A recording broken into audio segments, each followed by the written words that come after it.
киночулардын ички чарбасында бир тынч эмес кырдаал болуп атыптыр. Кино процессти билбеген адамдар келип калып ушу кризиске батып атабыз да. Коррупциялык бир жолдор менен мындай жеп алган көрүнүштөр болуп атабы? Балдар эле кино тартып атат, миллиондогон акчалар бөлүнүп атканын угуп калат. Маданият министри ошол кинонун ички бир ашканасын түшүнгөн эле кишиби ал? Өзүнө жакын адам, эмне адам алып келип коюп коет бүттү. Ошондой фильмдерге мындай утуруп аткан жоксуңарбы дейм да. Филипп Киркоров менен Мерген турган концерт койсо эмне болуп кетет? Топ кетет. Футболист дагы өлкөнү башкарабы деген сындар да айтылып жүрөт да. Мыкты спортсмендер чыгат да күрөшкө. Камчыбек Ташиев тилердин ишканаларга барып анда камаш эле метод калыптыр да. Камчыбек Кыдыршаевичтин келиши эле калды, күтүп атабыз. Кино тармагынын өзүндө мындай белгисиз маршрут болуп атыптыр да. Бул бизге Кыргызга камчы эле керек экен.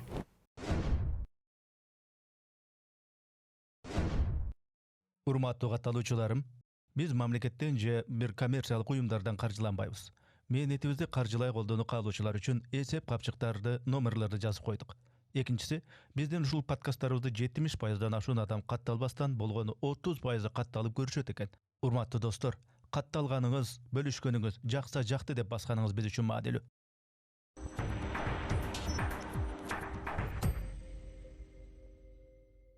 Ассаламу алейкум урматтуу көрүүчүлөр, урматтуу катталуучулар. Биз кезектеги пикирлешүүбүздү, сухбатыбызды, подкастыбызды баштайбыз. Менин аты жөнүм Эрнес Кыяз.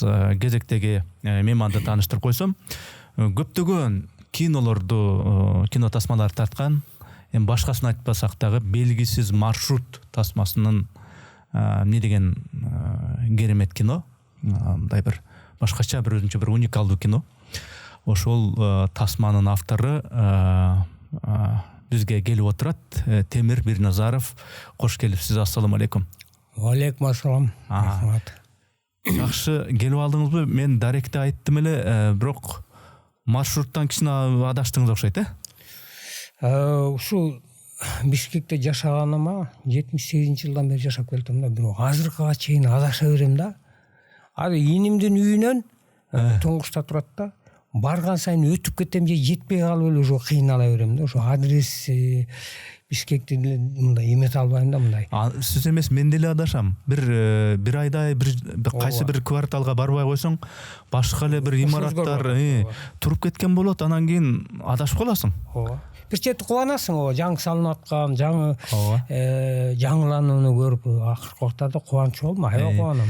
Эми салынып атат. Темир ага, баягы ток этер жеринен баштай берсек, сизди чакырган себеби мына бул кино жаатында медианы карасам, интернетти карасам, кино жагы, киночулар жагы тынч эмес да. Өзөчү болуп, анан бир жетекчиси кетип, кайра бир жетекчиси келип, ошондой өзөчү болуп аткандай. Биз мына бул экранда кинону оңой эле көрүп койгон менен көрөрмандар, ошо киночулардын ички ашканасында бир коррупция дейби, акча жеп койду дейби, ошо бирин бири ошондой болуп бир тынч эмес дейт да.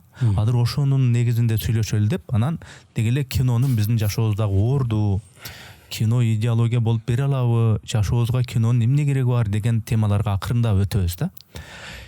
Эми алгачкы суроо Темир ага, мына бул биз эми кино десе, жөнөкөй көрүүчү, ушу биздин киночулар качан манасты тартат экен?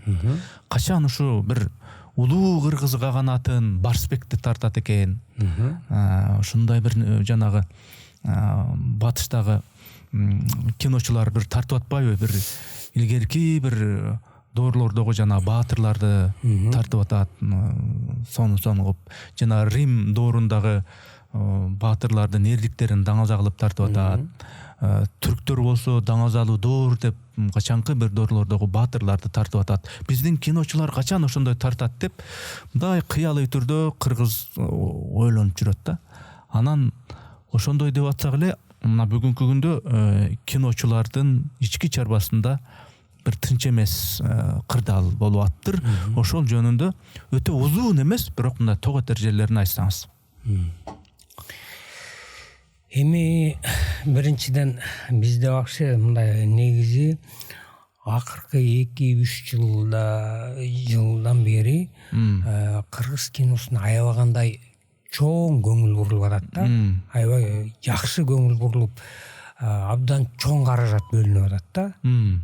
Бирок тилекке каршы ушул кино тармагынын башында ошол кино процессти билбеген адамдар келип калып ушу кризиске батып атабыз да. Эмне үчүн айтып аткан себебим, бизде ушу кино тармагы мындай эксперимент сыяктуу болуп калды. Маданият министрлигине айтып аткан нерсем да. Анткени алар баягы кино өндүрүш өтө татаал нерсе да болчу. Өтө татаал нерсе. Ар кандай этаптан турат. Мисалы, пленканын убагында башкача система болчу. Кино өндүрүшү, кинопроизводство системасы такыр башка болчу да. Пленканын убагында башка, андан цифрага өттүк, ал башка болуш керек.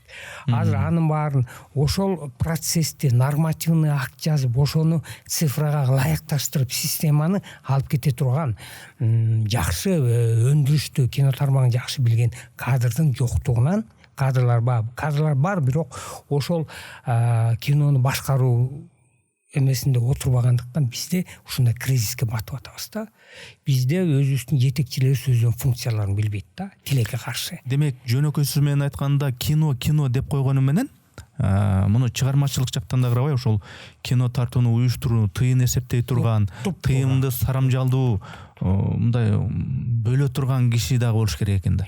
Ал мындай ошол процессти мындай иретке салып бере турган, азыркы биздин заманга, цифрага ылайыктап салып берип, ошол закон, нормативный акт дейбиз, ошолорду мындай так алып мындай иретке сала турган кадрлар жок да.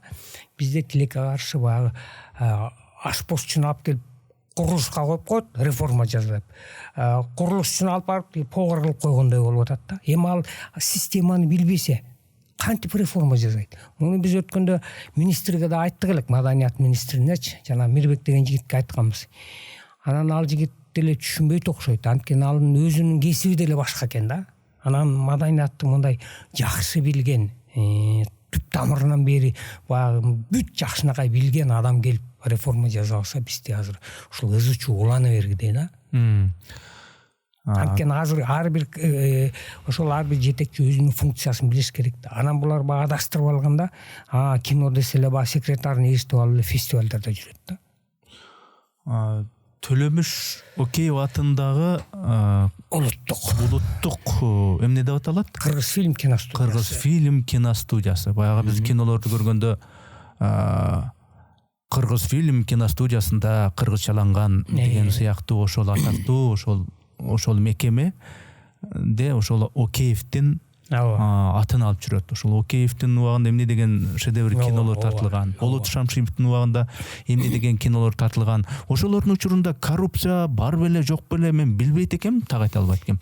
Бүгүнкү күндө чындап эле ошол мамлекеттен бөлүнгөн каржыны ушу коррупциялык бир жолдор менен мындай жеп алган көрүнүштөр болуп атабы, кинодо дагы? Эми мына өткөндө ошол биз Нурлан Абдыкадыров деген режиссер бар да, ошонун арызынын негизинде комиссия түзүлүп, министерство тарабынан, министерство маданият министри, ГКМБ тарабынан комиссия түзүлүп, 5-6 киши карап чыктык да.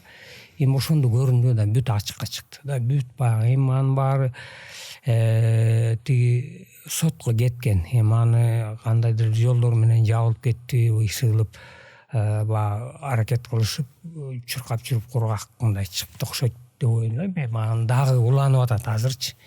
Эми мунун баарын ошол комиссиянын мүчөсү мурунку экс-депутат Бегалы Нарозоев агабыз да ошол киши да мүчөсү болду комиссиянын. Анан өзүң суроо берип атпайсыңбы, Союздун учурунда кандай эле деп. Ал киши Союздун учурунда 10 жылдан ашык киностудияда иштеген экен да. Өндүрүштө иштеген да. Анан ал киши айтып отурат да, мунун 5% болгондо, 5% болгондо Союздун учурунда атып салмак депчи. Анан элестеткиле, ошол киши Союздун учурунда иштеген киши ушундай айтып аткан. Анан муну айтып аткан нерсем, бул дагы текшерүү жүрүп атат азыр дагычы. Анан дагы айтып кетер элем да, ошол тилекке каршы ошол кино тармагын жетектеген адамдардан эме болот да, көз каранды болот.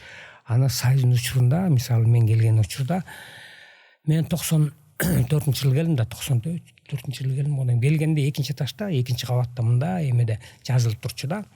кайсы кино өндүрүштө тартылып атат, кайсыл кинонун бюджети канча, кайсы кино кабыл алынды, режиссеру, директору жазылып турчу да, ачык. Азыр бизде жок да, ачыктык жок. Шок болгонубуз, киного эч тиешеси жок. Балдар эле кино тартып атат, миллиондогон акчалар бөлүнүп атканын угуп калабыз да. Албетте ал жөндөн жөн эле бул эметпейт. Ал сөзсүз баягы өзүнүн кызыкчылыктары бар да. Ошонун баары ачыкка чыгып, азыр ошол кичине ызы чуу болуп атат да. Ошон үчүн мен баягы жогору жакка дагы бир кайрылып кетер элем да. Жогору биздин бийликтегилергечи ушул кадр вопросун, кадр маселесин да, кино тармагы бул өзүнчө татаал өндүрүш, татаал кино спецификасы татаал.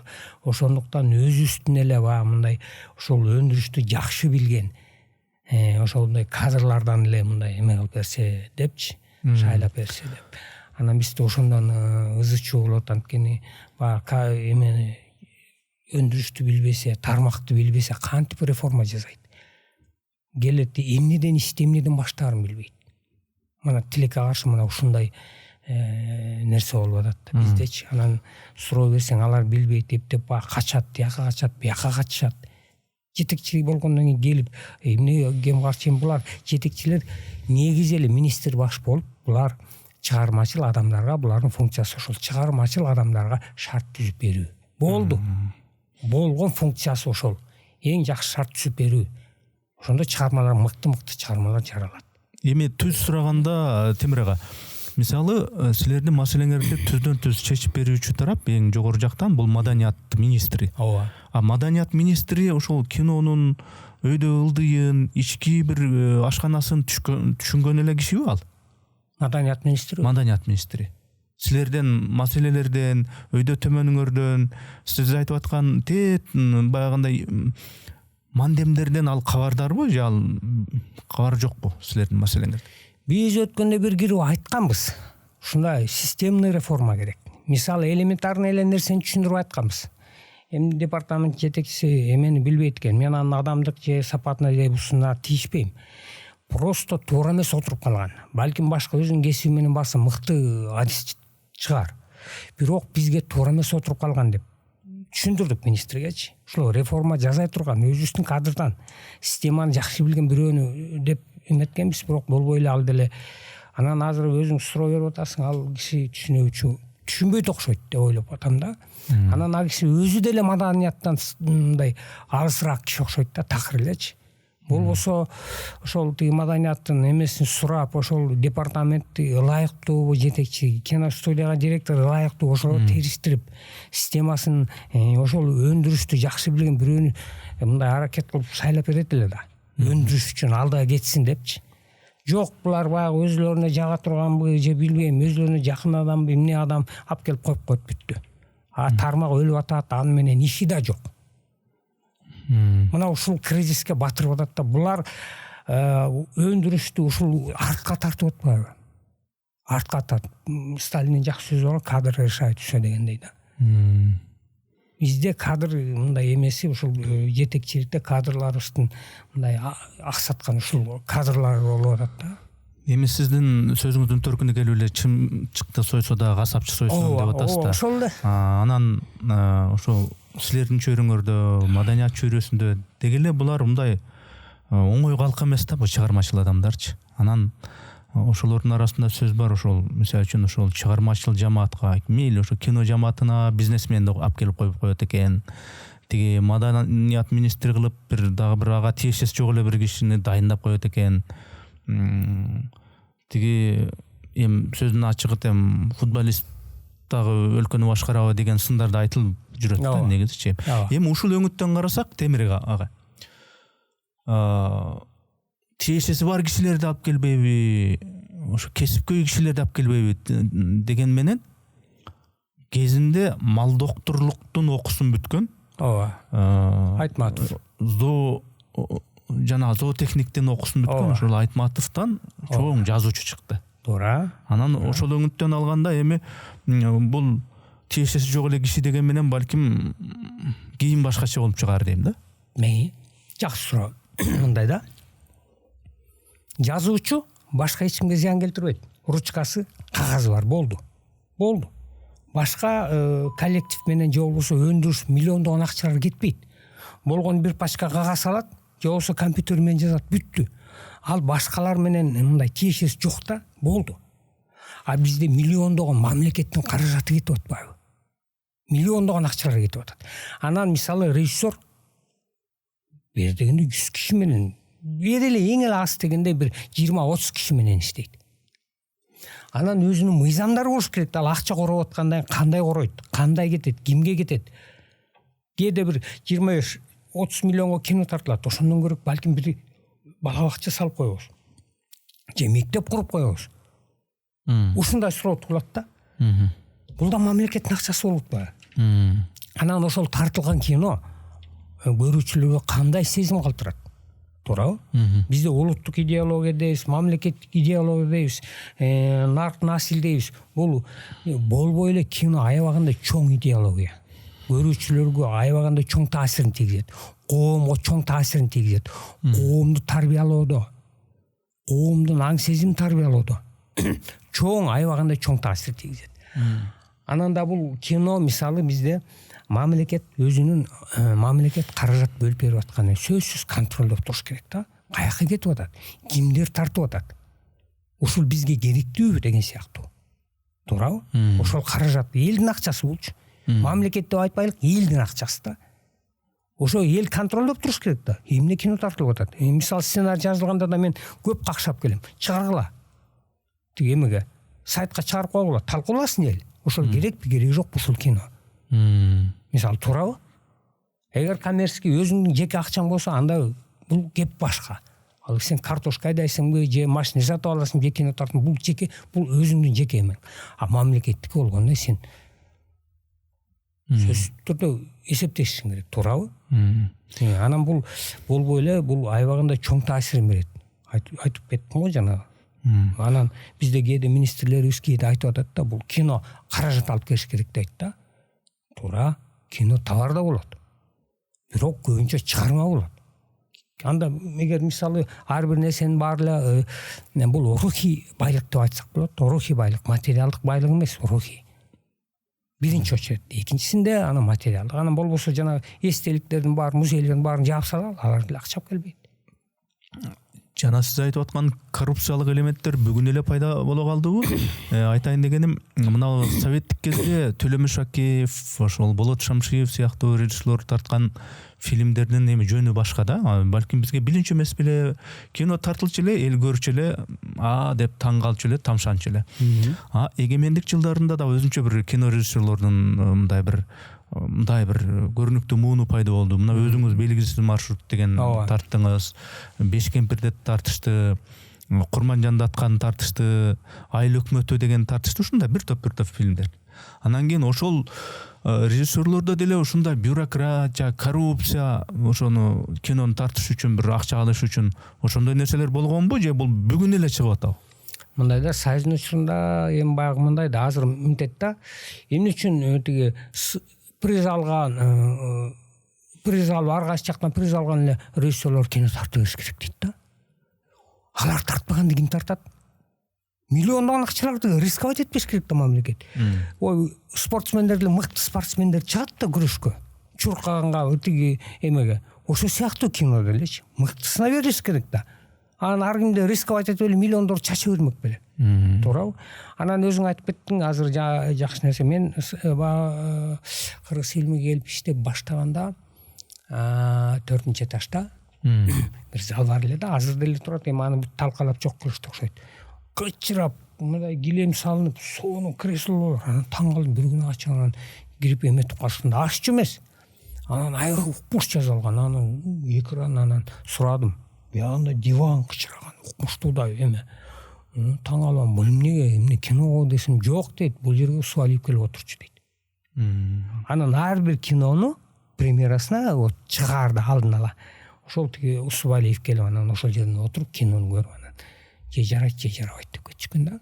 Демек азыркы мына өлкөнүн жетекчилиги, бийлик мына спортко көңүл буруп, стадиондорду салып, ушундай спортчуларга өзгөчө көңүл буруп атпайбы? Ошондой эле көңүлдү мына киного да бир буруп койсо дегендей да. Анткени болбой эле кино бул искусствонун эң маанилүүсү деп Ленин айткан бекер эмес да. Бул кино адамдын аң сезимине аябагандай түз таасиринен катуу таасир берет да. Мисалы убагында мен кичине кезде Митхун Чакрабортини туурашып, индийский кинолорду Тарзан, Парзан, Зоро, Моронлор туурап эме болуп кеткен да аябайчы. Азыр деле корейстер туурап атат да, туура корейстин жана корей кинолорунун каармандарын, прическаларын, кийимдерин бүт туурап атат. Бул коомду тарбиялоодо, коомдун аң сезимин тарбиялоодо, маданиятты, менталитетине даже таасир берет, элдин, улуттун. Көрдүңөрбү кандай күчтүү. Ошон үчүн өлкө башы келип ошол кинону көрүп, анан жарайт жарабайт деп кетчү да. Көрдүңөрбү? Анан бизде азыркы учурда өткөндө көрдүңөр эмне деген кино, жанагы бир кошмар кино болуп, ызычуу болуп кеттик го анан. Жанагы бир калпак, кыргыз калпак кийгизип коюп, мөржөдөн тиги өлгөн аялдарды алып чыгып зордуктап, эмне деген кино? Бир страшный кино болбоду, прокатка чыгарып анан Казакстандан аяк алып барса аякта запрет кылышып, жазышып, кыргызстан өзүлөрү ушундай депчи. Уккандырсың өзүң? Ооба, бир уктум, мен аталышын унутуп атам бирок. Анан эми ошондой нерселер чыгып атса биздечи коомдо эми токтотуш керек да мынчу. Туурабы? Бизде атайын прокат деген бар, кино прокат. Эми кино прокаттын тарыхын айтып берейин. Өткөндө муну министрге да айткам. Килейген территорияны ээлеп турат. Кино прокат деген аты бар да. Кино архив деп коет да. Бул жөн эле акчаны мындай отмывка кылыш үчүн организация да. Ала кандай кагаз берет? 9 киши отурат ошол жерде. Анан булардын кызматы, болгон кызматы тиги тартылган кинолорго тиги прокатный удостоверение деп коет да. Жанагы бир кагаз алаканга мына уруксат жазып берет. Болду. Ошон үчүн килейген организация, килейген территорияны ээлеп 9 киши отурат. Штатында 9 киши. Негизи бир жылына ошо кино тармагына канча каржы бөлүнөт бир жылга? Ар кандай. Мурун эми мисалы 40, 30, 50 миллион бөлүнчү да. Мурун бул баягы азыркы бийлик келги чекти да. Киного акча каралбаган. Азыр канча бөлүнөт? Азыр бир 600-700 миллион. 600. Анан азыр 1 миллиардка чейин бөлүнөт деп атат. Эми анан кино фестиваль өткөрүп атат 3 жылдан бери. Биринчи жылы 25 миллион, андан 30, анан быйыл канча 49 40 миллиону тередесинде. Элестеткиле кандай эми бул 40 миллион? Фестивалга эле кетип аткан. А бул киного эмес, а киного өзүнчө кетип атат 300-500 миллионго чейин. 300-500 миллион себеби бюджет сураганын себеби канча бөлүнөт деп. Өткөндө ушул Алыкулы Осмонов жөнүндө бир тасмага бир кадрдын сыртында үн окуп бер деп бирөө сурангандан киностудияга, Кыргыз фильм киностудиясына барып калдым. Барып баягы эшигин көрүп төрүнөт дейт го. Барсам эми мындай аман эле болсун да. Баягы зданиялар, имараттар. Анан ошончо бөлүнгөндөн кийин ушунун ичи, сыртын оңдоп коюшпайбы, эскеле боюнча деп анан мындай зыңкыйтып бир баягы гүлдөрдү эгип, сонун кылып зыңкыйтып баягы эме кылып койсо болмок экен деп койдум да. Анан ошо акчалардын баары каяка кетип атат? Же кино бүт эле кинолор тартылып атабы деп менде ой калды да негизичи. Ошо чарба жагындагы ошол жагын бир оңдошсо болмок экен деп койдум да. Эми ичиме баягы имараттын ичин көрдүм, башкасын көрдүм. Анан өткөндө Бакыт Мукул деген кишибиз дагы соц тармакка жарыялаптыр. Мен мындай көрүп калдым. Мынакей биздин акыбал, мына моундай кебетибиз, моундай деп өзүнүн бир нааразылыгын билдирип тартып жүргөн экен. Анан чындап эле ошондойбу деген суроо да. Бир оңдоп койсо болмок экен, ошончо акча бөлүнүп. Чындап эле ошондойбу дегениң өзүң көрүп келиптирсиң да деп койдум да. Туура эле деп койдуң. Аярлап атпайбы, балким сонун эледир деп. Бул анан мындай да. Бакыт ал четин эле көргөздү. Четин эле. Андан кийин киностудиянын акыбалын көрүп келдиң да, Анан өткөндө департаменттин жетекчиси айтып атат. Бул илгертеден келе атат депчи. Илгертеден эле келе аткан, кечээ биз эми талкалап ийген жокпуз деп айтып атат да. Анан Кыргыз фильмде, биякта департаментте дагы акча бөлүнөт. Акча. Кыргыз фильмде ар бир кинодон 2014-жылга чейин 20% алып калчу. Эсеткилем. Мисалы 100 миллион болсо, ошонун 20% 14-жылга чейин. Анан качан ызы чуу чыгарышып киносиниктер эмне үчүн мындай дегенден кийин Алтынбектин убагында го дейм. Алтынбек анан бул 20% мыйзамсыз экен. Ошон үчүн 10%ке түшүрүп койдук деп 10%ке түшүрүп койгон. Эми элестет мына мисалы 100 миллиондун 200 миллиондун 10% 20 миллион. Бул ошол студияда калат. Мындай деген статья бар. Общие студийные расходы деп коет да. Бул жалпы студияга кете турган расход. Тагы ошол ремонтко, майда чүйдө тияка бияка кете турган каражаттар. Ошентип алып калышат. А бирок каяка кетип атканы белгисиз. Белгисиз. Муну да текшериш керек эле негизичи. Булар эми ошо миллиондогон акчалар кайда кетип атат? Эмне үчүн мисалы киностудиянын директоруна жанталашат да орунгачы. Ошондой нерсе үчүн, ошо жана спецшот дейсти үчүн эле жанталашып аткан сыяктуу да. Анан бул жерге киногочу чындап айтайын Эрнес. Мен өзүмдү мактагандык эмес. Негизи эле режиссерлор күйөт. Мен мына мисалы 3 жыл 4 жыл мурун ошол жерде балдарды жыйнап, давай келгиле тигүү деп акча жок деди директор. Бакшак эметкул десем, жок акча деди. Ага чейин бүт бактардын баары урап бүт эми страшно болуп калган. Анан бир 100дөн ашык бак отургузтургам. Мына өзүм да. Кечинде саат 5тен чыгып ошону сугарып антип жүрмүм. Анткени ошол садовник деген штат жок. Сугарып да коюшпайт. Азыр кайра куура бөлүп атат. Анан өткөндө директорго кайра кирип чыгып атып бир киши истемей кылып алдык. Мына бул кино студиянын алакыбалына көбүнчө баягы режиссерлор эле күйөт. Анткени эртеден кечке дем алышда 6-күнү деле ошол жакта жүрүшөт да, баягы сценарий жазат бүт эми. Почти үй да ошо. А директорлор келет кетет, 14-чү директор келип атат да, мына менин эле убагым. 14-чү директор келип атат. Булар мисалы жанагы Оштун мэрин көрүп алып аябай кубанам да. Ошондой болуп күйүп келсе, ошондой болуп мына гүлдөтөлүк, мына бул биздин жерибиз, бул биз ушул жерден нан жеп атабыз, ушул жерден бала бакырабызды багып атабыз акча алып депчи. Жок, андай эмес да. Булар убактылуу бир мындай потребительский мамиле кылат да. Мындай мите деп койсо да болот да. Мыйзамдык жолдор менен кат жазуучусун жазып, кайрылчу жагына кайрылып, тиешелүү жетекчилерге барып атыпсыңар да. Ошондо дагы маселе чечилбей аттыр. Демек жанагы Камчыбек Ташиев кино жанагы силердин ишканаңарга барып анда эмнеге мындай болуп атат? Кана сенин атың ким? Эмне кылып атасың деп анда камаш эле метод калыптыр да. Ошол эле калды. Азырчы Камчыбек Кыдыршаевичтин келиши эле калды. Күтүп атабыз. Качан келет? Качан келип биздин муң зарыбызды угат депчи. Анан булар алар эми көбүнчө баягы аракет кылып атышат. Эми Кыдыршаевич келип калса эмне болуп кетет дегендей да. Буларды ошо аракет кылып тияка бияка акпыз, апапакайбыз биз. Мынакей булар жөн эле жалаа жаап атат, тигүү деген сыяктуу нерселерди жасап аракеттенип эптеп баягы кутулуп кетишти. Анткени булардын анда далай нерселери бар да. Эми фестивалды текшертпегенге аракет кылышты. Фестивалды да катуу текшериш керек. Мындагы Камчыбек Кыдыршаевичке мындай кайрылып кетет элем да. Президентибизге ушу Кыдыршаевичке кайрылып кетет. Ушул кинофестивалга бөлүнгөн каражаттарды жалпы эле кино тармагына мындай бир маани берип көңүл буруп койсо жакшы болот эле да. Акча кантип иштетилип атат? Ошол мамлекет, элдин акчасы да, булчу элдин каражаты каяка кетип атат? Миллиондогон акчалар, булар баягы 100 миң, 200 миң эмес, миллиондогон акчалар кетип атат. Анан ошол тартылып аткан кинолор канчалык деңгээлде элге керек? Кыргызстанга канчалык деңгээлде керек ошол кинолор? Эмне бул кино тартылардан мурун илгери баягы китеп чыгарарда эми цензура болчу эле. Муну талаптарга жооп бериш керек, анан сенин чыгармаң чыгат.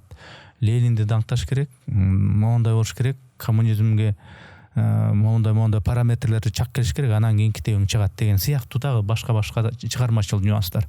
А кино тартарда мындай бирөө жарым мындай бир текшербейби? Акча бөлүнүп атат. Аябай жакшы суроо бердиң. Анан ушу киноң тартылганга чейин ал жиликтеп туруп мейли тартылып акча бөлүнсүн дебейби? Илгеркини айттың, илгери ушундай да? Илгери ошондой эле да. Анан кыргыз керемети ошо Океев Шамшиевтердин убагында деп айталычы. Ошол учурда кыргыз фильминин главный башкы редактору Жолон Мамытов. Акын Жолон Мамытов. Башкы редактор. көркөм кеңештин мүчөлөрү Марбажиев, Бексултан Жакиев, Кубатбек Жусупалиев, Мырза Гапаров фильтр аябай күчтүү экен. укмуш болгон. Ар жагынан караган турбайбы? Дядюченко, Чмоневин жазуучулар, мыкты жазуучулар болгон да. Азыр ой бир барак жазган эчтекеси жок. Бир барак жазган эчтекеси жок. Же актер келет, же такыр эле бир баягы текстеси жок кишилер келет да. Анан эң кызыгы көркөм кеңештин составында кимдер отурат? Кече Манасты бүтүп келген бир эч киного текстеси жок балдар отурат. Өндүрүштө баягы мындай вообще мындай киного эч эмеси мындай чыгармага да сценарийге тиешеси жок балдар келип отурат да. Анан меникин тиги жазуучулардын Айтматовдун чыгармаларын сындап отурат да. О кино болобу болбойбу, бул туурабы туура эмеспи деп элестет эми. Жок, ошолорду ким анан уюштуруш керек? Ошону Ташиев өзү келип, кинону түшүнбөсө анан деш керекпи же кандай? Мен дагы башынан айтып атпам. Кадр вопрос, жана айтпадым кадр маселесин. Ошондой эме көркөм кеңешти ким топтойт? Башкы редактор менен директор топтойт. А директор ким? Киного тиешеси жок жанагындай адамдар келип атса. Аны ким дайындайт? Министр дайындайт. Департаменттин жетекчиси дайындайт. Департаменттин жетекчиси министр дайындайт. Элестет эми ошол адамдар. Жомдай силер менен жамаатка келип, качантан бери иштеп жүргөн, бириңин сырың бириң билген, могу киши мага караганда күчтүү, бизге караганда тетиги күчтүү деген араңарда кишилер бардыр. Анан ошого жамаатка келип, министрликтен, тиешелүү департаменттен кимди дайындайлы десе, могул күчтүүрөөк, биздин муңдарыбызды түшүнөт деген бир кишини койбойбу, Эрнисбай, мына мен өзүм башкы редактор болуп иштедим да. Көркөм кеңешке кимдерди алып келдим? Жыргалгаса Болотов келген убагында. Топчугүл Шайдуллаева, жазуучулардан. Акын.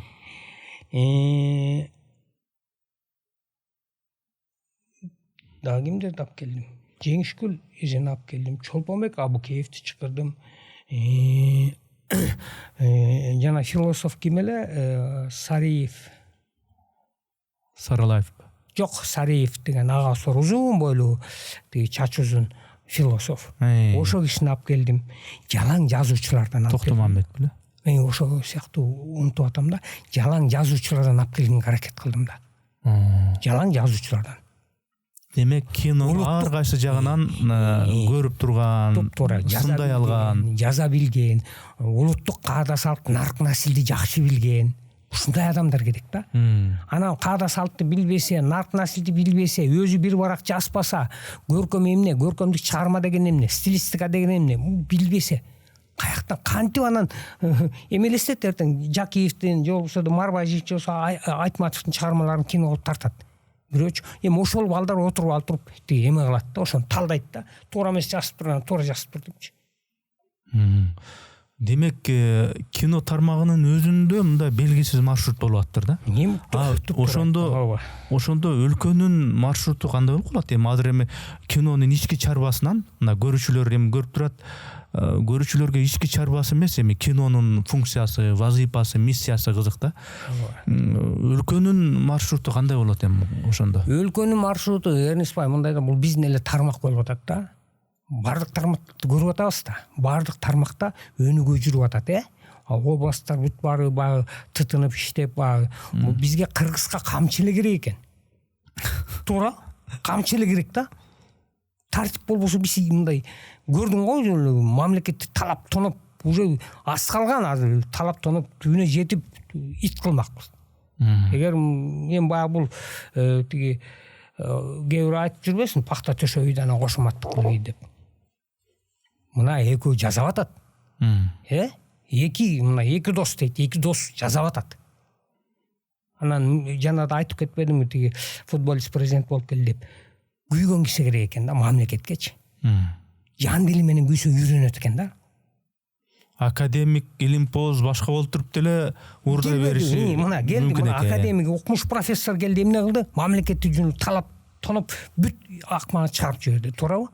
Укмуш тиги хозяйственник тиги бу деп да бирөөнү алып келди, бүт эле эч кимиси. Саясатчысы да келди.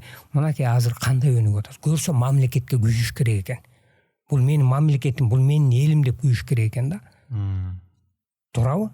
Анан мен азыр ошол бул мамлекетте өткөндө бирөө жазып туруп ушул президент менен тиги ким тиги Тасиев экөө иштеп атат депчи.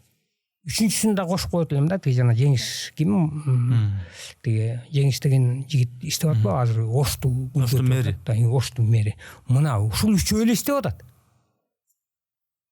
Деп коеюнчу, башкалар балким иштеп аткандыр. Бирок көз көрүп турат да, көрүнөн нерсени кантип айтпайбыз, туурабы? Биз деле, мен деле ойлойм ушул мындай кичине мындай завидовать этем да, ушул Оштун мэри сыяктуу бирөө келип калса кыргыз фильмге депчи. Өтүгүн кийип алып эле. Анан мен да тамашалап тиги тамашачыны аралашып кече мурдагы кимге биздин жаңы директор келиптир да. Чечалды костюмчун кий алды, рабочийди кийди деп тиякты кызыр деп эметтим да. Макул агай депчи. Эми ал жакшы бала экен, эми кичине эметип кетер деген үмүт бар да, эми алып кетер депчи. Бирок сиз айтып атпайсызбы? Ошондой 2-3 эле киши иштеп атат депчи. Ооба. Сиз эми кинону эле эмес, мындай кино тартып жүргөндөн кийин мындай саясатты деле, жалпы саясатты деле мындай жалпы жонунан түшүнүгүңүз бар болуш керек. 3 эле кишиге байланып калса, мамлекетте структуралар бар, мамлекеттик мекемелер бар, департаменттер бар, башкармалар бар, алардын өзүнүн функциясы бар, мыйзамдык. Анан 3 эле кишиге байланып калган системанын келечеги кооптуу эмеспи? Алар 3 киши да, алар эртең анын ордуна башкача болуп калышы мүмкүн, башкача кишилер болуп калышы мүмкүн. Оштун мэринде эмес, башкачараак болушу мүмкүн. Садыр Жапаровда эмес, башкачараак болуп калышы мүмкүн. Ташиевде эмес, башкачараак, андан башкача форматтагы киши болуп калышы мүмкүн. Анан 3 эле кишиге ушинтип туураланган мамлекет болуп калабызбы же кандай? Функциясын аткарыш керек да, башка бир мыйзамдык. Эң туура айтып атасың. Эгер функциясын жакшы аткарса, эмне үчүн ошондой кетпейбиз? Туура кетип барса, жок, мен оппозицияда болушум керек обязательно деп тескери кетебизби? Туурабы? Эгер туура кетип атса, туура иш кылып атса, эмне үчүн андай болбошубуз керек? Ошондой болушубуз керек да. Элементарный нерсе бизге эмне керек? Жалпы элге. Үй жайыбыз, анан тынччылык, эч ким уурдабаса болду. Андан башка эч нерсенин деле кереги жок. Азыр көрөсүң, мындай Эрнест мындай да. Мен акыркы күндөрү байкап калдым да, көп элдер мына саясаттан мындай четтеп баратат да. Байкасаң, саясатта баягы оппозиция тиги бу деген ызы-чуус жок. Азырчы баары тең эле баягы эме болуп калды да, көңүлдөрү ток болуп, жакшы жашса болот экен, мындай болот экен, тигиндей болот экен. Качан бизге мигранттар келчү эле? Туура? Качан келчү эле бизге? Азыр пакистанец, индустар нарында жол салып жүрүшөт. Ана сөзсүз турда эле чагал эле элге көрүнүп алайын деп эле каяш айтып киришибиз керекпи? Жок. Эгер жакшы иш болуп атса, жакшы деп айтышыбыз керек да. Туура түшүнөм, көпчүлүгү баягы мен байкашымча мен бир нерсени байкап калдым. Байлыгынан айрылып, бийлигинен айрылып калгандар сөзсүз каяш айтат, сөзсүз сөгүп чыгат, дүрбөтөт, элди коштойт, тинтет, ушундай да. Мен көп байкайм да, мен эми баягы көп мындай жүрүп калам да, баягы анча-мынча мамлекеттин тиги эмесине тиги казынасына жакын адамдар тияк буягын эметкендер азыр андан алыстап калды да. Анан жашынып отура калып эле бирдемелер жазып эле бирдемелерди эмете беришет да, ызы-чуу салып элечи. Эми азыр жалпы элге, мисалы мен жалпы элдин маанайын көрүп алып кубана берем да. Өсүп өнүгүп аткан жолдорду, тияк буякты көрүп алып аябай кубанам. Тарыхта болбогон нерсе. 30 жылдан ашык чек ара чечилген жок, туурабы? Чечилди да. Эч ким кумтөрдү эч ким ала албайт деди, алынды да. Бандиттер башыбызга минип алган. Мамлекетти башкарып алган бандиттерди эч качан жоготпойт, жоготту да. Анан ал эле бул эле деп айтканыбыз бул туура эмес. Эми биздин кино тармагы да ошондой болсо деп эле, ошо бизге да жетет буйрса деп эметип атам да. Анан бизде баягы мындай да. Тилекке каршы бул биздин өнөкөт, Кыргыздын өнөкөтү да. Бизде баягы илгери Аскар Акаевич жөнүндө биздин бир улуу агаларыбыз, коллегаларыбыз Аскар Акаевич жөнүндө кино тартуу директору болуп алган. Андан да бирөө Асар Хакаевичтин жубайы тууралуу, Майрам Дүйшеевна тууралуу тарта коюп, ал народный там болуп кеткен да. Андан бирөөсү Жаныш Бакиев жөнүндө тартуу департаментинин директору болуп алган. Иши кылып бизде мындай да баягы ошо муну айтып аткан себебим тиги азыр деле чуркап жүрсө керек, президент жөнүндө тарта калайын, анан канча ташип жөнүндө тарта калайын, анан бийликке жетейин, анан байлыкка жетейин дегенчи. Мындайларды жолотпош керек да, тема толтура. Тема деген толтура. Анан ансас келгесип кыргыз киносунда дагы бир оорубуз бар. Бирдеме десе эле баягы Айтматовдун чыгармасын көтөрүп алып чуркап жүрүшөт да. Манкуртту тарта коюм, анан тигини тарта коюм, муну тарта коюм, Айтматов жөнүндө тарта коюм. Булар билет да, что буга сөзсүз акча берилет, анан киносу тартылса аны сындабайт, анткени Айтматовдуку. Бул чайкоочулук да. Андан башка тема толтура. Убагында Айтматов деле өзүнүн учурундагы ошо темаларды көтөрүп чыккан. Тема эмне жокпу? Толтура тема деген. Эми мынау телевидение мурдагыдай болбой калды. Азыр айылдарга барсаң, шаар жеринде деле мындай дубалга илинип турган, бир өчүк турган телевизорду көрөсүң, баары телефон карашат. Демек, телевидениянын функциясы бир аз өзгөрдү дегендей. Радионуку деле ошондой болуп калды. Газета болсо не дегиңиси чыкпай калды. Газеттин функциясы жоголду. Ушундай эле тенденция кинодо да болуп атабы? Бул эми биздин Кыргызстанда эле деп калдым. Анткени мен бага жакында эле Германияда съемкада жүрүп келдим да. Же ошончолук булар консерваторлор билбейм. Баягы Союздун учурундагыдай телефонду колдонуп атышат. Кадимкидей мындай жана телефон да. Проводной. Кадимкидей эле почталар иштейт. Конверт, кадимки эле кат жазып почта, кадимкидей эле газета, мына биз жөнүндө газетага чыкты да. Газета кадимкидей эле алып келип газета таштап кетишет. Германияда, Европада. Ана биз же алардан алдыга кеттикпи, же билбейм да, таң калам да.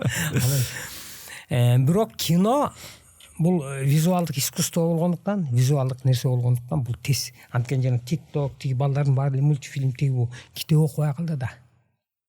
Тилекке каршы китеп окубай калды да. Ошон үчүн бул баары кино баары бир аябай чоң таасирин тийгизет да. Мисалы мен көп какшап келдим да, көп былтыр баягы президентке да кайрылуу жасагам. Кайрылуу эме кылгам да. Кыргыз киносунун жана мындай гуманизмге ширелген, нарк насилди, улуттук баалуулуктарды камтыган кинолордон мектеп программасына кирип коелу деп. Анткени азыр мисалы 30 балага, мисалы 30-40 балага Айтматовдун Жамилясын окуп кел десең, бир айдан кийин бир экөө окуп келет. Ашып кетсе 2-3, там 4, 5. А сен 40-50 баланы бир залга камап туруп, Жамиляны көргөзүп койсоң, 1,5 сааттын ичинде Жамиля ким экенин билет. Айтматов ким экенин билет. Чокморов ким экенин билет. Туурабы? Кинонун күчү мына ушунда. Эми ал ошол жерде элестетим, ошол жерде канча улуттун балдары отурса, ошолордун баарына кыргыздын каадасы, баалуулуктары кирет, маданиятын билет. Ошол жерде чечени, орусу бар отурса, кимди Чокморов ким экенин билет, Айтматовдун чыгармасы экенин билет, Океев ким экенин билет, туурабы? Мына ушинтип биз өзүбүздүн улуттук маданиятыбызды, улуттук идеологиябызды ушундай эме менен мектеп жашынан баштап жайылтышыбыз керек. Балдардын аң сезимине ошол кийириш керек. Мен шаар аралап жүрүп, борбордо кинотеатрларды бир башпап коеюнчу деп анан эл топурап турганынан кирип карасам, эл көп эле экен. Анан кийин ал жерде баягы айтып коет го, жана кассалык фильмдер депчи. Жана КВНда чыгып жүргөн балдар, TikTokто, Instagramда мында жылдыз болуп жүргөн балдар дагы кошо тартыла берет экен ал жаккачы. Бирок эл көрөт экен. Ал жерде мындай Саманчынын жолу, Аккеме, Бетме-бет деген кинолор жок. Бирок ошо азыркы балдар биз өзүбүз эле жана КВНдан көрүп жүргөн анча-мынча баягы жаш актерлор, жаш бир жылдыздар тартылат экен, эл көрөт экен. Аталарын, апаларын алып келип. Бул деген сөз, бул рынок конкуренциясында алар эми мейли мындай жеңил желпи кино тартып атат деп айтабы, башка деп айтабы, тартып атышат, бирок эл келип атат. Сиздер болсо чоң, улуу, терең мааниси бар. Мындай бир тартканга жараша шедевр бир кино тартыш керек. Ага көп акча бөлүнүш керек деп ошентип киче убакыт да өтүп тартылбай дагы, тартылса дагы коррупция, бюрократия аралашкан бирдеме болуп, тигилер мындай процесс кетип аткан жокпу дейм да, ошол конкуренцияда ошондой фильмдерге мындай утуруп аткан жоксуңарбы дейм да. Жок. Мен айтайын. Бул попсовый культура деп коебуз да, масс культура. Жана өзүң айтып аткан. Негизи эле кинодо товар анан чыгарма деп айтсак болот да. Товар анан чыгарма да. Бир эле нерсени айтып берейин. Сен айтып кеткен нерсени айтайын да кайталап. Менин жана Түнкү Кырсык деген фильмим чыкты да. 2016-жылы тартылды да. Анан Кытайга прокатка сатылды. Финляндия тияк биякта прокаттуу болду да. Алатауда прокатка койдук. Анан кандай болуп атат, эл кандай кирип атат экен деп көрсөм 9 киши отуруптур. 9 эле киши. Анан тиги эмеден тиги берки залында зал толтура. Эмне кино атсын жана Бажарик деген кино болот. Эл толтура. Анан мага кызык болду. Ушу 9 киши бар залга кирип, мынтип санап чыктым. Кандай кишилер, эмне кишилер болду экен деп аны сыртта бар күтүп турдум да. Чыксам ошол жерде галереядагы художниктер. Бönчө бүт художниктер да. Анан билмексем болуп, мен койдум кандай экен кино экен, сонун кино экен деп айтты. Жакшы кино экен, көрүп кой тигиби депчи. Анан тамашалап койду. Бирок сага жакпайт го депчи. Ошон үчүн бизде баягы интеллект, көрүү мындай эме өзүбүздүн интеллектке жараша болот да. Деңгээл, ой жүгүртүү тигиби деген сыяктуу да. Анан биздики попсовый культура массалык деп кой, массалык кандай искусство деп коем, ушундай чабылып кетти элдин баары көпчүлүгү үчүн. Мисалы, опера балетке же болсо тиги эме опера балетке элестетем, операны бир атактуу ырчы ырдап атса, ага операга киши барабы? Барбайт да. Туурабы? Барса эми бир определенный бир 60-70 киши барат өздөрүнүн көрүүчүлөр. А тиги эмеге Дори спортого Филипп Киркоров менен Мерген турган концерт койсом эмне болуп кетет? Топ кетет. Мына биздин көрүүчүлөрдүн эмеси. Бул мен буларды болгон эткен табитти. Табитти ылдый чүрүп жибердик да. Анан биздин жанагы коммерциялык фильмдер тарткандар көбүнчө Дордой базары, Ош базары деп ошолорго ылайыктайт да, ошолордун табитине ылайыктап тартышат да көбүнчөчү. Бирок формасын издеш керек. Мисалы, белгисиз маршрутту көбү эмесин, маанисин түшүнбөсө да формасын көрүп жыргай берет да. Каттырып күлүшөт да, мушташып атат тиги. А бирок маанисин аз эле адам түшүнөт да, ошонун маанисин, посылды, тиги символиканы, бул символика, автобус негизи эмне экен, тиги занавестер эмне үчүн баатан көк мисалы да, эмне үчүн сүт төгүлүп кетти, эмне үчүн глобус, муну ар бир эле адам мындай расшифровка кылып түшүнө бербейт да. А бирок баягы мушташып атканда тиги сөз айткан сөзүнө тиги буларына күлө беришет да. Бул формасы. Түшүндүң да, ошон үчүн кээде баягы чыгарманын, мисалы Айтматтын чыгармасын эмне ар бир эле адам окуп атат дейсиңби? Окуйт, туурабы? Азыр сурап көрсөң любойнан, мына жаныңдагы эле балдардан сурап көрсөң Айтматтын чыгармасын эч ким деле окуйт. Кинону жанагы дешевый мындай бир китептерди эметсең, элдин баары окуйт. Жана бир жол базарды кыдырып кандай чыгарманы окуйт десек, бир өрүңкүл беле, ким эле бир деме деген эже бар экен, ошон мындай пирожки китеп деп коет экен да, мындай. Баары окуйт экен да. Анан Жыпар Ишабаеванын жана бир неме деген китеби бар экен, мындай бир сүй жөнүндө бирдеме жөнүндө, ошонун көп окушат экен да. Анан эми элдин табитине жараша болот экен да баары. Кинонун мааниси, вазыйпасы өлкө үчүн, өлкөнү алдыга сүрөөдө чоң экендигинин дагы бир далили катары мына Түштүк Кореяны жана айтып калдыңыз. Түштүк Кореядагы жанагы тасмаларга таасирленген кыргыз жаштары аябай көп да. Ошолордой болуп кийингиси келет, чач жасалгасын ошолордой кылгысы келет, ошентип боенгусу келет, ошолор көтөргөн буюмдарды көтөргүсү келет, ошол манераларда жүргүсү келет дегендей. Жанагы кальмар оюндарын деген дагы канча жата калып көрүштү. Демек, бул деген кино мындай бирөөнү сөзсүз эле басып албай эле өзүнө элди кайсыдыр бир элди тартып алуунун дагы бир куралы турбайбы? Кино деген чоң киреше алып келе турган бир бизнес дагы турбайбы, көрсө? Кино деген бул мындай идеология дагы турбайбы, мындай түшүнгөнгө эгер, жетекчилик болсо, ушул боюнча айтсаңыз. Мындай да. Ошол жана өзүң Кореянын немелерин айтып калбадыңбы? Кореянын жана сүйзөндө жөнүндө кинолорун көргөн жаштар ошолорду туурай баштаган да. Бул бизде эле эмес, Кыргызстан эмес. Бүт эле Европадан бери көздөрүн мындай кылып операция корейстердикиндей кылып кетишкен да. Кийимдерин туурады. Анан ошол Кореяда жана тартылган сериал тартылган жерлерге атайын туристтер көбөйө баштаган да. Мисалы ошол кино тартылган площадкада, аянтта. Мисалы жана Султан Сулайманды тарткан жер ошо боюнча сактап калышкан да. Тарыхый болчу. Аяка да туристтер аябай көп барат да. Бул негизи туризмди өнүктүрүүгө да аябай чоң таасирин берет да киночу. Анан өзүңөр билесиңер, убагында бизси Зорро, анан тиги бу Тарзан деп ошолор да жайылып кеткен. Мен агаларым билем ба, жана Мирткон Чакраборти, анан тиги бу индустрия. Биз деле кичинебизде жанагы инди фильмдерине кирип ыйлап, өзүчө эле кыздардан уялып ошо образда. Кадимкидей. Анан каратени көргөндө Брюс Ли болгузу келип, нинжалары көргөндө ошону чүмкөнгөн кийимдер жасатып алып, бутуга коргошундарды байлап алып турчу. Хонгилдон болдук, Ван Дам болдук, Джеки Чан болдук дегендей. Мунун таасири укмуш экен да. Кинонун таасири аябай эме да.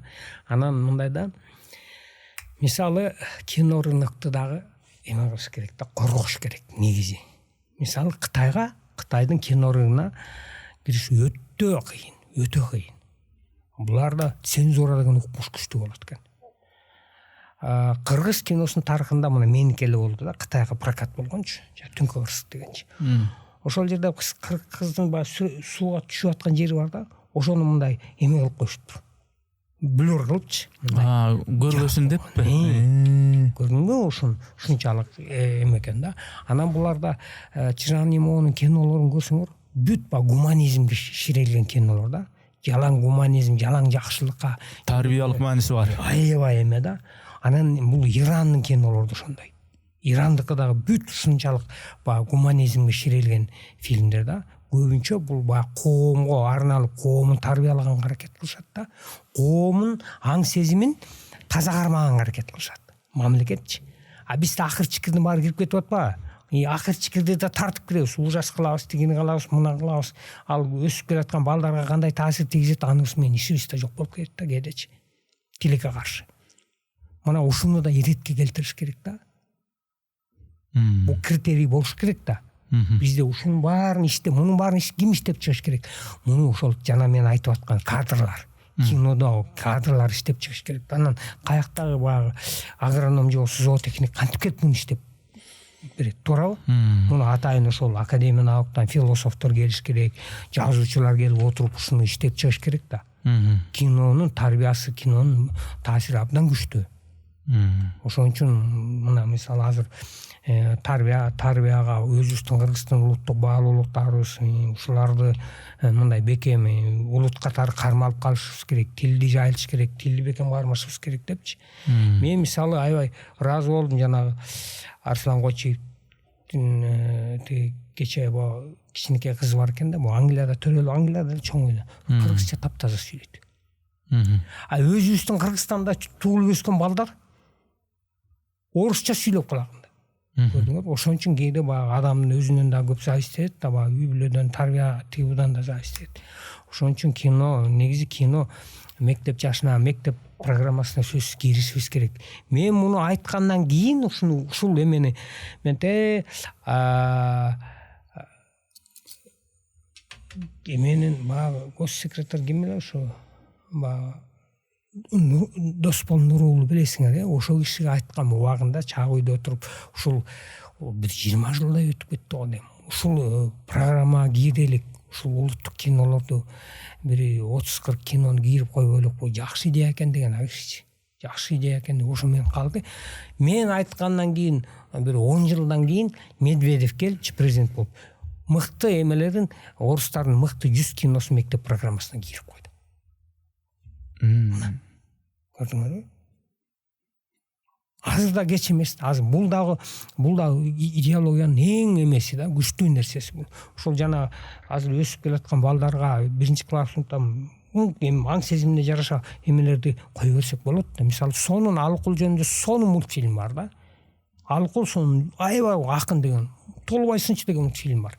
Ошолорду 1-2 класстан баштап көргүзө берсе, улут деген ким, биздин нарк насил кандай, тил, каада салт бүт баарын акырын өзлөрүнө сиңире берет да. Туурабы?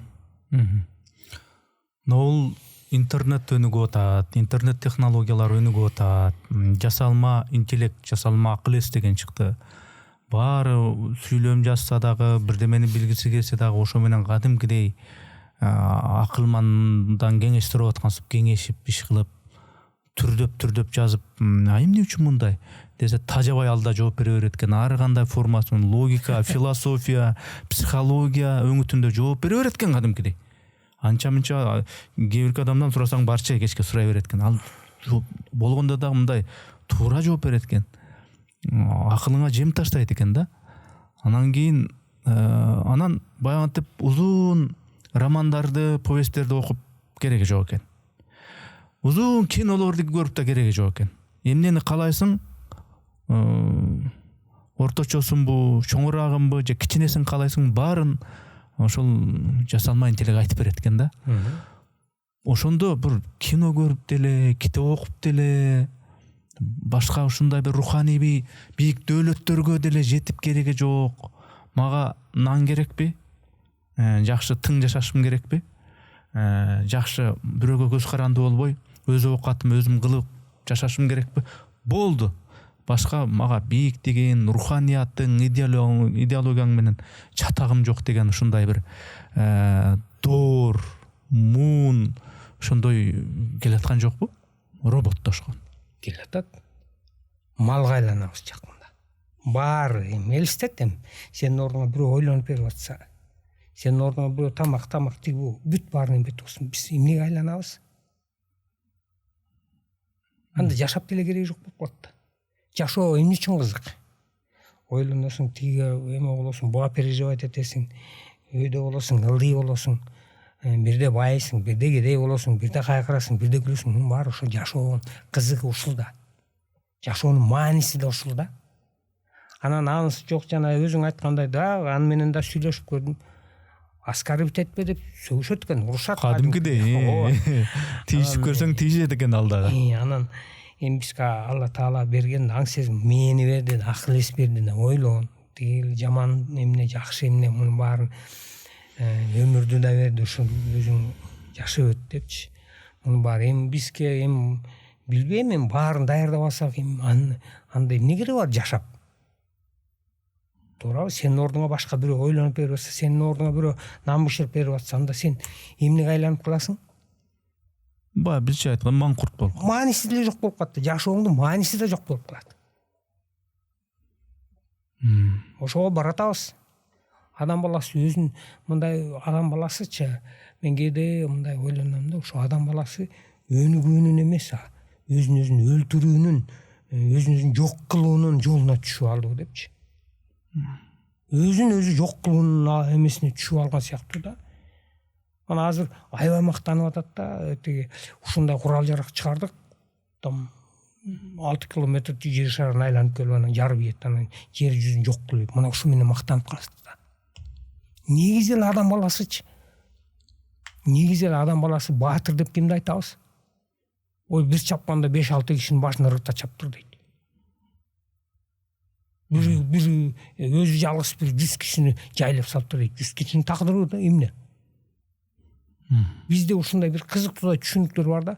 Ал момча кишини өлтүргөндө ага келет эстелик тургузуп коебуз. Да, элдин жерин коргоду дейбиз, бирок эми бул эми башка жолун тапса болот да, гумандуу.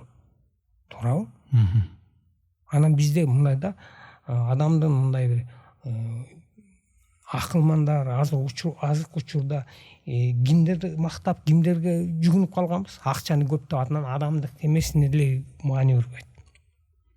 Акчаны көп табат экен, анан кантип байып кетем деген китептерди сатып алат. Бүт ушуга материалдык эмеге байып кетүүнүн материалдык баалуулуктарга басым жасап, руханий дүйнөгө аң сезим, акыл эс буга мындай экинчи эмеде калып калды да, тилекке каршы. Капитализм деген дагы аябай эме экен да болчу.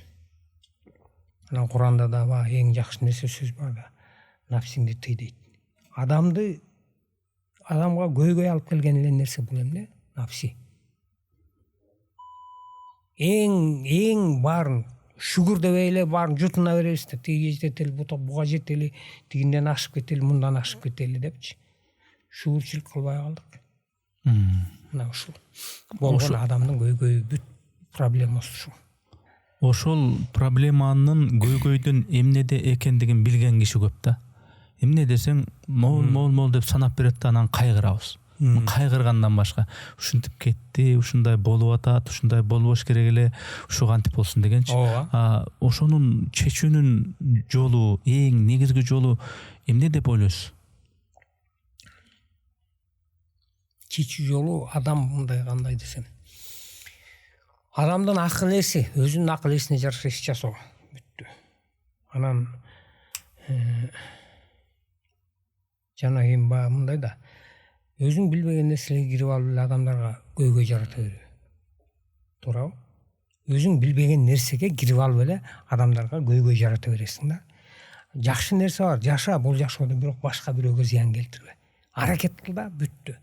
Анан кээде туура эмес сүйлөп алып кыжалат болосуң, кээде адам пендебиз да, кээдечи бирөөнү таарынтып аласыз, бирөөгө туура эмес иш кылып алып эле жан дүйнөң бүлүк боло берет да. Адамга бакыт алып келе турган нерсе бул жан дүйнөңдүн эле тынчтыгы. Ошон үчүн мындай аракет кылганга мындай эме кыласың да, аракет кылып жашасаң, башка бирөөгө зыян алып келбей. Куранда эң жакшы нерселери бар дейм, тилиң менен да, колуң менен да зыян келтирбей депчи. Өзүңө эле жаман болчу. Өзүңө эле.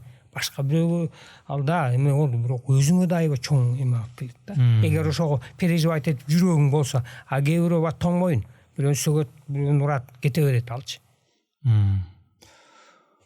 Ушул коом андай эмес, мына момундай болсун, тигиндей туура эмес, мындай туура деген варианттарды ар ким өзүбүздүн кесибибиз аркылуу, киночу киносун тартат экен.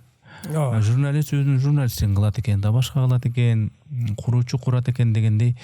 Мисалы үчүн эми баягы кино темасынан башталбадыбы биздикичи. Бүгүнкү подкасттын негизги өзөгү да ошо кино жөнүндө болуп аткандан кийин сиз белгисиз маршрут деген тасмаңыз башка тасмаларга караганда негедир мындай өзгөчө бир үнү бар да. Анан кийин ал жерде мындай өлкөдөгү жарандарга, мейли сойкусуна, мейли молдосуна, мейли интеллигентине, мейли галстуктанган чоңуна, карапайым бир кемпирине, абышкасына өзүңүздүн мындай үнүңүздү айткансыз да, биз өзүбүз мындайбыз, могу жерде турабыз, кайда кетип атабыз, белгисиз маршрутпу, бирөө керекпи акыры деген идея жатат да.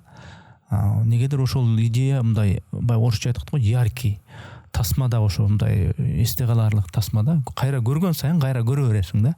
Ар бир моменттердичи кызыктуу да аткарган, эпизоддор кызык деген. Эми сиз өзүңүз болду ошо белгисиз маршрутту тарттым деп эме кылбастан жок дегенде жазып, андан дагы бир масштабтуураак, андан дагы таасирдүүрөөк мындай бир неме пландар барбы? Мындай тартып атасызбы? Ошо өлкөнү ойгото турган, кайра ар бир кыргыз көрсө ойгонуп уяла турган дегендейчи. Учурда Туткун деген фильм тартып бүттүм, азыр монтаж курак эмеси жүрүп атат да, этабы процесс жүрүп атат. Бул эми Союздун учурунда Туткунга түшүп согуштун убагында, экинчи дүйнөлүк согуштун учурунда Атамекенди согуш деп коебуз. Ошол учурда немистерге колго түшүп, калганын баарын жек көрүп, ошол жарлык тагылып келген да, чыккынчы элин жерин саткан чыккынчы деп жөнүндө кинода тартылган, билесиңер да. Толкундар жээкте өлүшөт деген. Кыргыз бири Туткунга түшүп калып, анан эл жерине келип ыйлап тиги болгон да. Эми элестеттим, ошол мен ошол тууралуу тартып бүтүп атам деп едим. Бул эми Арслан Койчиевдин жазуучу, азыр эл жазуучусу болгон, ошол Арслан Кочиевдин бир ара жолдо калган жоокердин тагдыры, бир ырдын тагдыры деген кичинекей мындай аңгемесин окуп калдым да, жөн эле берген окуп көрчү депчи. Ушунчалык жакты идеясы, темасы. Анан ошол жөнүндө баягы толуктап сценарий жазып ошону тартып келдим да. Анткени ошол баягы унутулуп калган да. Бул адамдарчы эми ошол убакта элестет, эми 17-18 жаштагы балдар кеткен да. Кыргыз балдар өлгөн да. Анан ал орусу менен немисин деле айырмалап билген эмес да. Орусун деле көргөн эмес, өмүрүчү. Барып согуш кыла алып барып эле алдыга сала берген көбү ошондой өлгөн да. Мен байкуштар эми ошолордун тагдыры тууралуу тарттым. Ошол жакта калган бир кыргыздын тагдыры, эми андайлар көп болгон, Төлөмүш Жакып уулу, Азамат Алтай, мына ошолорга арналып бир фильм тартылып атат да. Эми ошо бүтүп атат. Жакшы экен. Анан белгисиз маршрут. Эми баягы албетте баягы учурга ылайыктап, эми азыркы биздин мезгилде эми баягы өлкөбүздө жакшы жолго түштү деп ишенип атам да. Мынакей көрүп атабыз да, сонун болуп атат. Эми баягы белгисиз маршрутта такыр башкача темалар көтөрүлгөн. Үмүт менен каяка баратабыз деп, үмүт менен баягы келечек деген айыл издеп баратышат да, үмүт баланын аты. Эми буюрса билбейм, эми азыр кандай, эми ал тема деле актуалдуулугун жоготту деп ойлойм. Маршрутту белгисиз болбой белгилүү маршрутту таптык ошондой. Таптык деп эле мен үмүттөнөсүз. Тиги айтайын деп атканым, мен баягы ошол сиз ошол кино, менде кино тартып атабыз десем, ошол бир аскерде жана туткун болгон, ошо туткундун тагдырын тартып атам. Арслан Кочиевдин, демек өткөн доорду тартып атабыз да. Ошо бүгүнкү доор 35 жыл ичинде канча президенттер башкарды, бийликте кандай процесстер болду, достчулук, сатып кетүү, кошоматчылык, ошол 35 жылдык замандын демин жазган жазуучулар барбы жокпу билбейм. Анткени советтик кездеги жана Толгонайдын, Танабайдын аны билебиз. Бирок бүгүнкү жаштар Толгонай, Танабай жана ак кемедеги бетме-беттеги анмага эмне кереги бар дегендей да. Анан ошентип бүгүнкү заманды ким жазат андачы? Бүгүнкү 30-35 жыл аралыгындагы процесстерде адамдын ичиндеги баягы толгонуу, миграция, менчиктештирүү, элдикин жулуп алып, өзүнүкүн кылып алып, бай болуп алуу, тиги чет жакка тентип кетүү тагдырлары, ошо жерде жүрүп бөлөк бөтөнөр жерде арак ичип кеткендер, ар кандай сыноолорго кабылып ошо жерде тентип кеткендер, өлгөндөр, жана согуштарга эптеп бир нандын айынан ошол Украина согушуна кеткендер, ошонун баары биздин доордо, эпохада биздин немелерде болуп атат да. Өзүңүз айттыңыз, эмне кылат, адыркыларды тартышпай, мына канча нерселер бар депчи. Ошону мындай ким тартат? Эртең бир күнү дагы бир 30 жыл өтсө, булар жөнүндө кино калбай калса кандай болот дейм да. Жакшы. Ар бир режиссердун, ар бир жазуучунун өзүнүн темасы бар да, туурабы? Мисалы Дастан Жапаров жакында эле ошол азыр сен айтып аткан темаларды, наркотик, балдардын жумушу жок, тиги бул ушу жөнүндө кино тартты. Кечээ Актан Арынгубаттын киносун көрдүк. Ал Баткенден тартып келген экен, тоже ушундай темалардын, чек ара эмелердин темасын кошуп кетти. Андан мурун экология, анан жан дүйнөнүн рухий деградация болуп баратат. Бул жөнүндө Жылкычы Чымчык деп Бегалин Аргозуев тартып кетти. Мынакей. Ошону муну айтайын деп аткан ар бир эменин ошол жанагы режиссерлордун тематикасы бар да. Ар биринин темалары бар да. Ар ким ар кандай теманы кошуп койт. Ана сен айтып аткан мисалы бул кайра куруу процесси, ушул мамлекет багы эме 30-20 жылдык башынан өткөрүп аткан нерсе документальный фильм тартылып калсын деп аябай эметтим да. Аракет кылдым. Анан раматылык Мелис Эшимканов экөөбүз сүйлөшүп, анан ал багы депутат да болду, журналист да болду, политиканын бүт баарын билем деп, анан экөөбүз 12 серия документальный фильм тартмак болгонбуз да. 12 серия. Анан каражатын ушул эле Бегалин Аргозуев агабыз бул киши каржыламай болгон. Анан тилекке каршы ошол жана шайлоо бүтсө эле деп элибиз баягы ушу баштайбыз, мына темир отурабыз деп анан көз өтүп кетти. Ошо менен демек каржы эле болсо идея кокодон деңизчи. Ооба да толтура. Эми азыр мына бул фильмди бүткөндөн кийин дагы 16-жыл тууралуу өркүн темасы, ошол темага жазгам да. Мындан 4-5 жыл мурун толук метраждуу жазгам, ал дагы жатат. Ал дагы ошондо баштасам деген оюм бар. Көп темалар толтура. Мен эми суроолордун баарын берип бүттүм. Өзүңүз буга чейин эмнелерди сүйлөдүк, көп жагдайларды сүйлөштүк. Ошону мындай логикалык жыйынтыктоо иретинде сизге сөз. Мен баягы негизги азыркы учурда баягы мындай реформа кылып, кыргыз киносуна реформа кылсак деген эле аракет болуп атат. Кайра жаралуу деп айтсак болот да. Баягы мындай баары эле айтат, кыргыз керемети жаралды эле учурунда эмне үчүн жаралбайсыңар, эмне үчүн тарта албайсыңар деп. Ошого площадка шарт түзүп бере турган кадрлар керек да бизгечи. Негизи эле министр дагы, департаменттин жетекчиси, директор, бүт партияң булар чыгармачыл адамдарга шарт түзүп берүү, чыгармачылыкка ылайыктуу жакшынакай шарт түзүп берүү. Болду. Мына болгон функциялар ушул.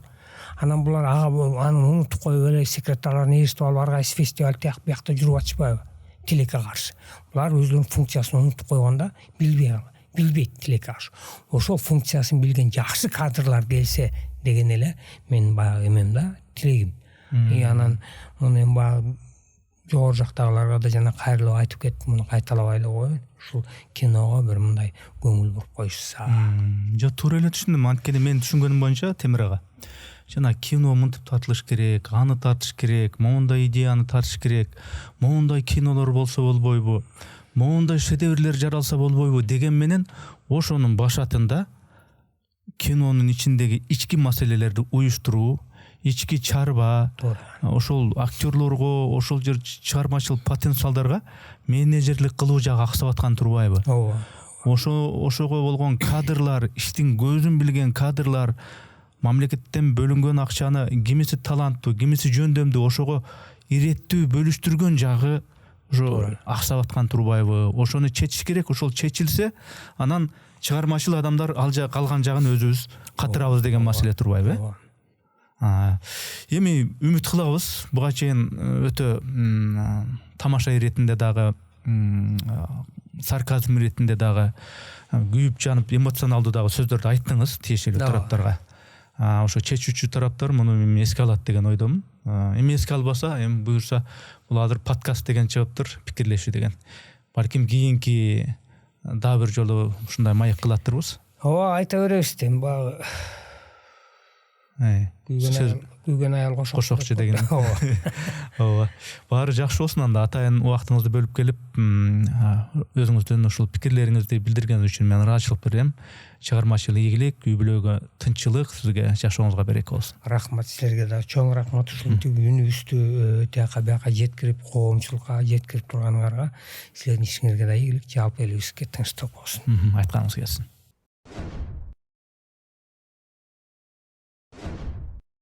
Урматтуу катталуучуларым, биз мамлекеттен же бир коммерциялык уюмдардан каржыланбайбыз. Мээнетибизди каржылай колдонуу каалоочулар үчүн эсеп капчыктарды, номерлерди жазып койдук.